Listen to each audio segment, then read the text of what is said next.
Hey, and welcome back to another episode of Jared and Nate with E-Carrier Check. Today, we want to talk to you all about finding your first shipper. I hear a lot of people on the phones this week, Jared, and a lot of them are telling me they haven't found their first shipper. So we want to run through some ideas, some thoughts, and maybe some tips that could help you secure that first shipper if you haven't found one already. I love that. This is probably one of the most, we hear this comment all the time. We haven't heard any other comment more than this one. So I'm excited to work through this. Jared, let's talk through the basics, right? You're a new broker coming into this industry. You've been grinding on the phone for maybe 6 to 8 months, maybe a year. What are some tips, or maybe what are some feedback that you give to the people watching today on, where to start thinking, where should they start to think about the process that they've done so far?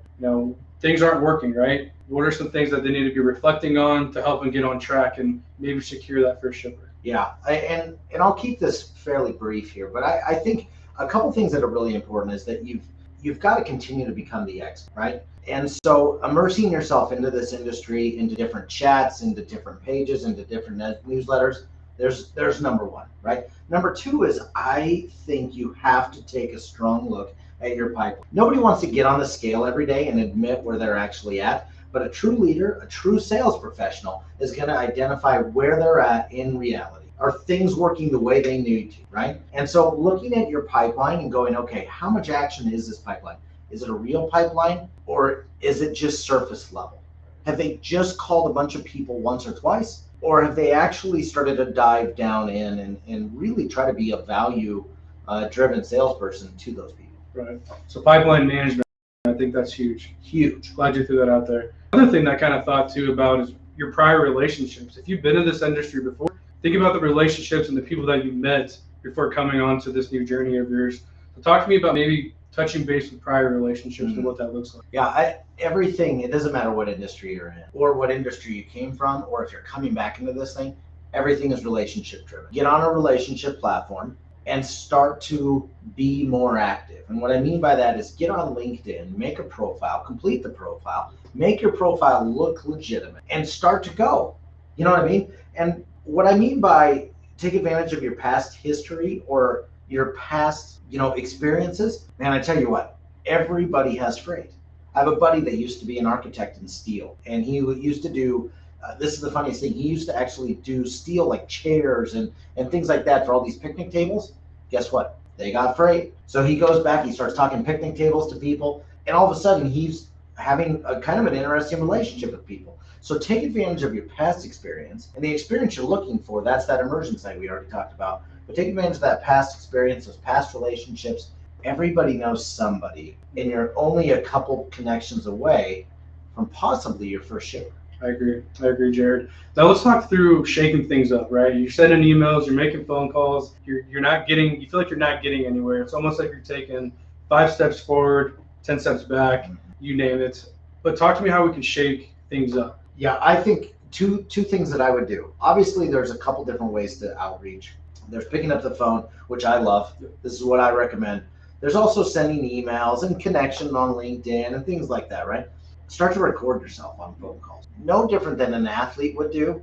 Let's rewatch and see what your tonality sounded, what your pauses and steps in the fact of how you had a conversation. Let's look back and start to measure what was working and what wasn't, right? You'll find that either A, you didn't ask good questions, you didn't sound friendly on the phone when you were talking to gatekeepers, but really break down your sales pitch and your sales process into at least a couple different things. Number one, did I get through the gatekeeper? Number two, when I did get on the phone with the decision maker, was I asking intentional, value-driven questions? Who, what, when, where, why, and how, right? What is it about your industry that makes freight more challenging than others, right? That's an interesting, deep question, right? So start to measure, I sent out 100 emails, here's what worked, here's what didn't. And don't feel like, even if you send out those 100 emails, don't feel like, hey, I didn't get any responses. Okay, send out those same group of emails, change it up a little bit. You've got to change it up and not be afraid to, you're not bothering anyone. You're trying to add some value to their supply chain, and you got to go in with that mindset. Right, and I think to add to that too, to add that value, educate yourself in their category. Oh, yeah. Whatever you may be looking into, educate yourself as much as you can. That way, you ask the right questions and you ask really good questions. And then one of the things I think is super important that it may be a lost part is the follow-up process. The follow-up, the money is in the follow-up process. You're not going to land the first customer that first day unless you got really lucky. But truth be told, you got to have the follow-up process. You got to add value via email, phone calls. If there's something big that happened that maybe pertains to that shipper, set yourself some like alerts and maybe forward it to them, maybe forward an article. Talk to me about how to add value to shippers when we're talking about specific industries, or obviously you like to get on freight waves.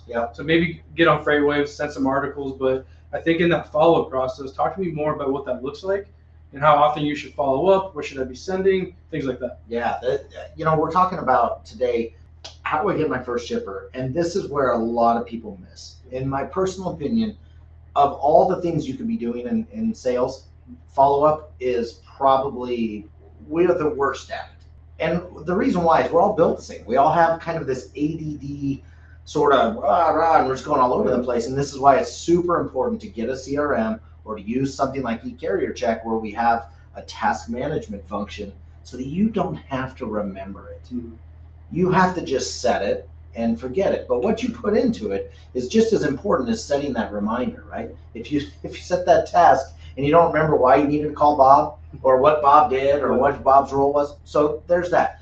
As far as follow-up though, I think what's important is to make a phone call. In that phone call, you need to measure out, okay, I left him a voicemail, there's got to be an action item, and there's got to be a follow-up time, right? If I actually got to talk to him, then there has to be a time when you set up. You can't just have a really good call without an action item. Everything's an action item, and a lot of people need to remember that. That action item is what's going to get you the next meeting, is what's going to drive that sales process further down the road, right? So have an action item, and that action item is, hey, Bob, I really enjoyed today's conversation. I'd like to continue this, or I'd like to see if there's something further that we could analyze together. Would next Thursday work for you to talk about this, and this? That's what you got to be doing in order to add more value. As far as time frame and how often, don't be annoying. Don't be that guy. They're just going to stop you, right? Be the guy that's humble, that's transparent, and be the guy that follows up professionally, persistent. 2 times a week, maybe 3, but adding value is you've got to keep their emotions, mindset involved when you are trying to help them out. I'll give you an example. What do they care about? Ask ChatGPT if you need to, but figure out what they care about, not what you care about. I know you want to make some money, and I know you want to get a shipper, and it's been a long 6 months. Figure out what's important to them right now. It could be the cost of steel, not shipping at all. It could be that their location is under flood watch and they're not sure what to do. There's a lot of things that go through shipping managers' minds, not just, oh, I need to add that freight broker or that carrier from Texas. They don't care. So think about what they're thinking about and then add value in that regard. Well said, Jared. From my point of view, I think you all just take it day by day. Remember your why and why you got into this industry. It's definitely a challenge in today's market. So you got to keep your head up. Stay positive. Take care of yourself. Jared, any thoughts here before we close out? I think what you said is probably more important than ever. You don't have to wait until life isn't hard anymore to be happy, right? And that's what we got to do. Every day we got to show up with a smile and say we're going to make an impact for somebody, even if that person is just you. Well said, Jared. I appreciate it, man. You guys, thanks for watching. We hope this helps you kind of just steer in the right direction. Be sure to like and subscribe. And reach out to us. We'd love to hear more about your business and how we can kind of get you on the right path. We are here to help. So thanks again, guys. Thanks for watching.